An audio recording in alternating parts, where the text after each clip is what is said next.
Dalaga na ang bunso eh. Baby ko pa to eh. Dalaga na ako. Baby ko pa to eh. Baby ko pa eh. May baby bang mas matangkad pa sa'yo? May baby bang may buhok na sa kilikili? Sayaw ka muna. Skin from the God, when am I wasting?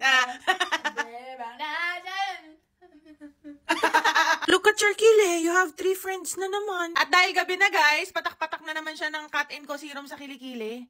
Ayan. Tapos imamassage lang. Talagang lagi niya ginaganyan guys kasi lahi ng father side niya yung ma-chicken skin. Kaya para ma-prevent namin, naglalagay kami niyan. Perfect yan sa mga ma-chicken skin na kilikili. Ang main effect nito guys, nababasa nyo dito, brightening at saka smoothing talaga. So kung ang problem nyo, discoloration ng kilikili at saka chicken skin, ito yung serum para sa inyo. Ay, oh, nakatulog na siya. Gising.